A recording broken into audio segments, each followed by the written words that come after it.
Welcome everyone to another Ref Brandon and the Todd family YouTube video.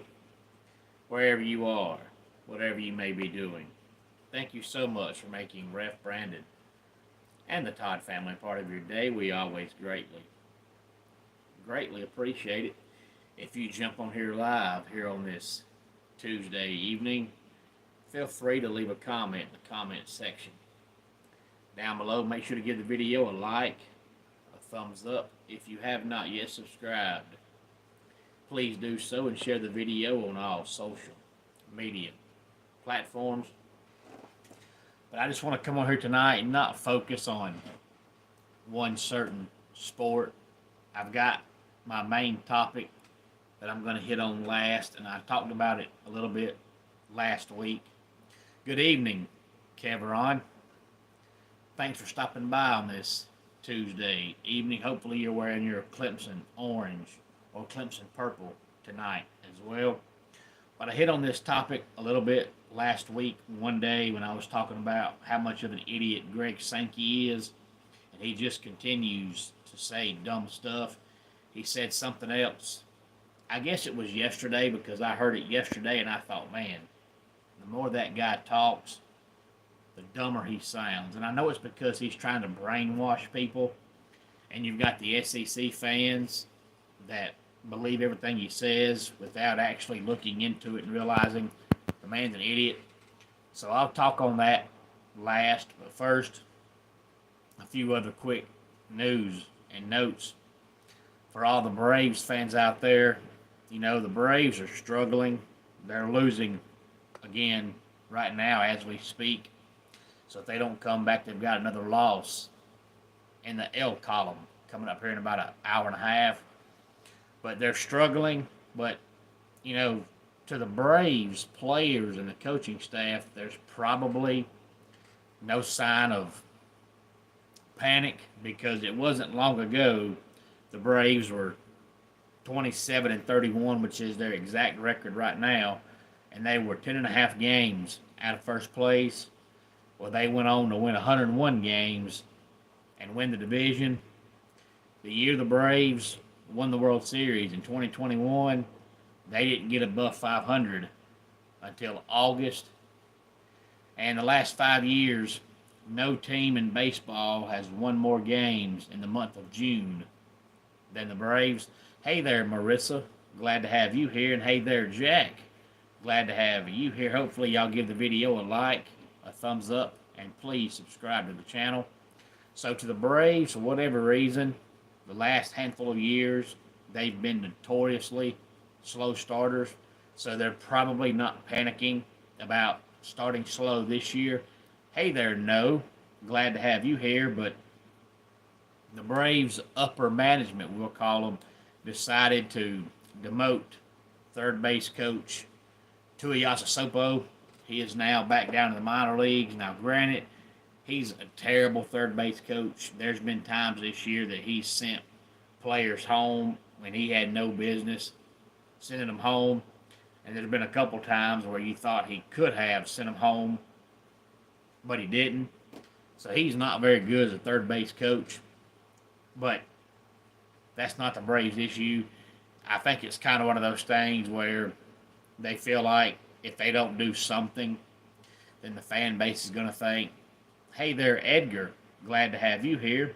The fan base is going to think they're happy being what they are, so we'll do something so it looks like we're making changes, so you demote the third base coach. But the problem is, the guy that got the job is Freddie Gonzalez, who used to be the Braves third base coach, who used to be the Braves manager after Bobby Cox, before Brian Snitker. So it looks like now you're pretty much telling Brian Snitker, hey, if you don't turn this around, we're forcing you out. Freddie's here. He's ready to take over. Now, that may not be their long-term plan, but that's the way the fan base is going to take it, is that you demote the third base coach, and the guy you give the job to just so happened to be the previous manager. The Knicks today fired Tom Thibodeau. Now, the only bad part about Tom Thibodeau is he doesn't believe in playing his bench at all. which is great in the regular season. But, it comes back to hurt you come playoff time because you can't play your five starters, 40 to 45 minutes a night all season long and then do it again in the postseason. But the Knicks think they have the talent to win the finals. They don't, but they think they do. So it's as I've said numerous times. If you think you have the talent to win and you're not winning, you can't fire the players. So what do? You fire the coach. But he was there 5 seasons, went to the playoffs for those 5 seasons, just had back-to-back 50-plus win seasons, which is the first time the Knicks have done that since the 90s. Just had their best overall season as far as how deep they went in the playoffs for the first time in a quarter of a century, and his reward is getting fired. But that's because they think they have the talent to win it all, and they don't. So since they think they have the talent to win it all, and they don't, they're going to blame the coach. But I'm sure he'll get a job somewhere else. The Oklahoma, hey there, Okie. I'm doing fantastic. Nice to have you here on this Tuesday evening. Oklahoma cannot win another women's College World Series in a row. They were going for their 5th consecutive women's College World Series. Hey there, Austin. Glad to have you here. So we'll finally see somebody different, at least this year, win the women's College World Series. We might see the Lady Sooners again next year, but they're out. For this year, we're going to have a first-time women's College World Series champion this year. And now on to my main topic, which is college football. And I've said here from the get-go, if you follow the channel, you know that I've said this numerous times. I've said from the get-go the playoff was a terrible idea. It was an awful idea. I never liked it. I still don't like it because no matter what you do, people are going to complain, and all you're doing is watering down the regular season. And the more you expand the playoffs and the longer you make the playoffs, the more you're watering down the regular season, and that's what made college football so special. No, I'm taking this weekend off, Austin, to thank you for asking. That's what makes college football so special, is it's the only sport where really, truly, every game meant something. Because if you lose one game, your season might be over. But if you lose 2 games, it's definitely over as far as going to the BCS or the 14 playoff. Now, it's not over as far as you still got games left to play. You can still go to a New Year's Day bowl game. But as far as winning the national championship, if you lost 2 games, you can forget it. Well, now with the 12-team playoff, you can lose 3 games. It don't matter. So all you're doing is watering down the regular season. And as I've said numerous times, the FCS used to be 1AA. Their playoff was small, and they've expanded it, and now they're wanting to expand it again. College basketball used to be 32 teams, 48, 64, 68, and now you've got idiot Greg Sankey wanting to expand it. And now college football, just now, not too long ago, got the 12-team playoff, and now they're wanting to go to a 16-team playoff. And you know what? They do that, and within 3 years, they'll be wanting to go to a 24-team playoff. And Damon, there really ain't much to show because basically what you see behind me is my setup.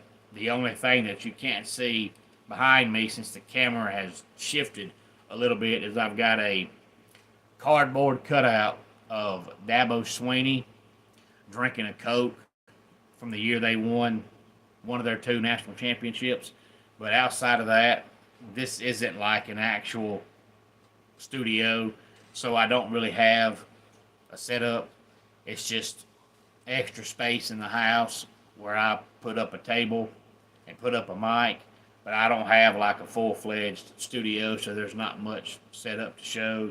It's just Clemson stuff behind my head, and that's it from being a Clemson fan, but not really a full-fledged setup. I wish I had a full-fledged studio with all kind of not just Clemson, but just overall sports memorabilia around me, but I don't have that. And thank you for that good compliment, JD. Appreciate it. But the reason why it expanded, and I've said this numerous times, is because ESPN, and actually over the past week, I've heard some big timers in the sports industry that have complained about ESPN. So I'm glad that I've been whining about them for about 10 years, and people are finally starting to see the light. They're a brainwashing company. If you watch ESPN, I'm sorry, but there's something wrong. You're just insane in the membrane. As the Beastie Boys would say, watching a game is fine, but don't watch none of the pre-game, post-game stuff, because they try to brainwash you and make you believe what they're telling you and not make you believe the facts. But ESPN basically tries to hammer home the SEC all the time. So it made the SEC's head grow like this and make them think they're better than what they are. And I'm with you, JD. I used to, back in the day when I was in middle school and high school, and shortly after high school, I watched ESPN all the time. Now, of course, this is before all the debate shows, when you had SportsCenter on until about lunchtime. And I can recall back in the day, JD, when they would show like field hockey, and they would show, oh my gosh, table tennis, and they would show bowling and all sorts of sporting events that you didn't normally see. They would show in the daytime. But then when they did show the studio shows, they gave honest opinions. And then ever since they put Stephen A. Smith on their channel, they've just progressively gotten worse, where they say some of the most unbelievable, made-up garbage that you ever heard in your life, but so many people believe it and take it as facts. So you liked Mike and Mike in the Morning, JD. I never was a big fan overall of the Mike and Mike show. Now, occasionally, they would pick at each other and make for an entertaining segment. But as far as the overall show, to me, it was watching paint dry. It just, and I love sports talk, but Mike and Mike just didn't do it for me. But I've always liked the local sports shows over the national sports shows, because the national sports shows, to me, they focus on like the Lakers and Celtics during NBA season, North Carolina and Duke during college basketball season, and then they'll focus on like the Patriots or whoever's dominating the NFL during NFL season. And then everybody else gets left out. In baseball season, they focus on the Yankees and the Mets. So if you don't play in a big-time market, the national shows forget about you. So I've always favored the local sports shows over the national sports shows as far as radio. But Mike and the Mike, sometimes, and they had segments where they talked about family, they would be entertaining, but their sports stuff never did do it for me. And JD, you're right. It's the Cowboys as well. It's the teams that either have a great history from back in the day, or they play in a large market. So if you don't like a large market team, you can forget it. And that's why I've never cared for the national sports shows, but I love local sports talk shows. But they wanted to expand the playoff because ESPN made the SEC think they're better than what they are. So the SEC thought, well, if we can expand the playoff to 12 teams, and if you recall, going into last year, it was how many SEC teams are going to make the playoffs? Will they get 5 in? Will they get 6 in? And no, I believe they got 3 in. Why? Because Alabama lost to Oklahoma and Vanderbilt. Both teams were terrible. And then you had Ole Miss lose to Kentucky. So instead of getting 5 or 6 teams in, they got 3. So now the SEC's like, well, if we couldn't get 5 or 6 in, we'll just make it bigger, and this way we'll get 5 or 6 in. Well, you know what? If you wouldn't have gone out there and had Alabama lose to Vanderbilt and Ole Miss lose to Kentucky, you would have had 5 teams get in the playoffs. So now you're wanting to expand it and get rewarded again. So basically you're wanting to get patted on the back and get automatic playoff spots because of what you've done in the past. You're not going to mention the fact that last year you underperformed. You're going to all of a sudden get rewarded for what you did in the past. Hey there, Eddie. Glad to have you here. And then Greg Sankey yesterday said that he's heard from all kind of people that want to expand the college basketball tournament. And I haven't heard one person say it needs to be expanded except Greg Sankey. The problem was, if you listen to the interview, in the interview, he said it needs to be expanded because if you look last year, not this year, but last year, if you look at NC State only got in because of how they played late in the season, and their overall record wasn't good enough. But the fact that they went deep in the tournament shows that they deserve to be in. What he left out was the fact that NC State didn't get in because of how they played late in the season. NC State got in because they won their conference tournament. So it doesn't matter how much you expand the tournament or how much smaller you make the tournament. When you win your conference tournament in basketball, you're going to the NCAA tournament. But see, Greg Sankey doesn't tell you that because he wants you to believe that it needs to expand because people say it needs to expand.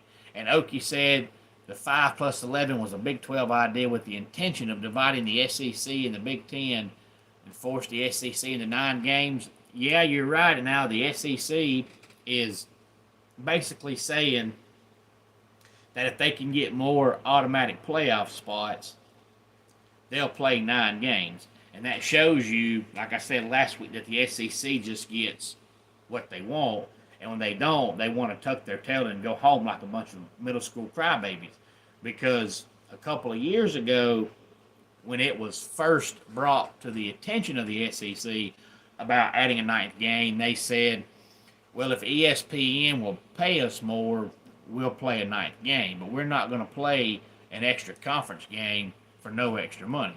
And they said that was the only thing holding them back, was the ESPN had to pay them more money, because if they're going to play one more conference game, they need one more game money. Well, now ESPN comes back and says, okay, well, if you'll add a 9th conference game, we'll pay you more. And now the SEC says, oh, we don't need more money. We need more automatic playoff spots. So the SEC, all they try to do is push themselves around and get what they want. And they want to be rewarded because they're the SEC. And I tell you how bad I am about this conference stuff, and I have said this numerous times. Anytime anybody asks me what conference I like, I say none, because I'm a Clemson fan. If it was possible that every other team in the ACC could lose every weekend, I'd be okay with it, because every other team winning in that conference doesn't help Clemson. So I don't give a darn what Florida State does. I don't give a darn what North Carolina does. It doesn't help me at all. If SEC goes to 9 games, a lot of the rivalries we grew up watching are some of the best in the country will go away. Georgia, Georgia Tech, Carolina, Clemson, Kentucky, Louisville, all those games would be taken away. Yeah, the only way I can see them remaining, and it'd be okay if they did, would be instead of playing them at the end of the season, why not say Clemson, South Carolina? Why not open up the season against each other? Can you imagine how excited your fan base would be that they've been waiting for a football game for, 7.5, sometimes 8 months, and then the season starts and you kick off the season playing your rival? Why not? It's still a non-conference game. and then you've got time to recover from it if you lose because it's the first game of the season. But instead of opening up with now this year, Clemson plays LSU and South Carolina plays the Hokies, but then there's one game where Clemson plays Furman, late in the season, and South Carolina plays some, elementary school team. Instead of playing those games, why not cancel those games and play each other? It's still a non-conference game, so it's not going to hurt you in the overall standings as far as going to the playoffs. So I think you can still play it, but for the most part, it'll probably be one of those things like back in the day, Clemson played Georgia every year, and now it's every 7 or 8 years. That's probably what's going to happen. Is you'll see Clemson and South Carolina play once every 5 years or something like that, but it won't be an every year thing. But I hate it. I just hate to see the SEC just think they can get what they want, and then when they get what they want to all of a sudden move the goalposts and say, well, no, we got to have this. So they're basically wanting to be one of those kids in school that gets a trophy for losing. That's what they want. They want a trophy for being in the SEC. But just to show you how bad I am about conference stuff, and I know why they did it, but North Carolina is advancing in the college baseball playoffs. Well, they advanced yesterday, the fifth and final game of round one, and when they won the game, they were saying ACC, ACC, ACC. And I know they said it because the SEC always does that stupid garbage, but last I checked, the ACC didn't win. North Carolina won. And that's why I hate when that stuff happens, because when Alabama wins a football game, the SEC didn't win. Alabama won. When they show two teams competing and they show helmet versus helmet, it doesn't say SEC Big 12 or ACC Big 10. It shows both teams' logos. It's not conference versus conference. It's team versus team. And all that conference crap is the dumbest stuff I've ever heard in my life. But the SEC has done got to the point to where they think they can get what they want, and then when they don't, they want to whine about it.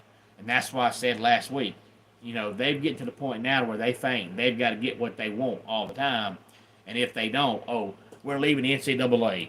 We'll go. You're making yourself look stupid, because basically if you leave, you're really saying, well, since we can't get what we want, we're going to be 12-year-old little girls, and we're going to whine about it. Go. You can't always get what you want. You said when the 9-game schedule was first brought to the attention of everybody, you said if ESPN will pay us more, we'll play a ninth conference game. And now ESPN comes back and says, we'll pay you more. And now you're saying, well, we need more automatic bids. No, you don't. You need to stick to what you said. And you said, if they'll pay us more money, we'll play a ninth conference game. That's what you said. So now, since you realized last year that Alabama can lose to Oklahoma and Vanderbilt, and Ole Miss can lose to Kentucky, but you're not going to talk about that, now you want to get automatic playoff spots just because you're the SEC. Any thoughts on any of this, please feel free to let me know. But let's go ahead and get our dad joke of the day in here. What kind of tree has the best bark? Dogwood. And that does it for today's Ref Brandon and the Todd Family YouTube video. Until next time, it's Ref Brandon saying, just like in pro wrestling, life can be over by the count of 3. Tell your friends and family how much you love them. Bye.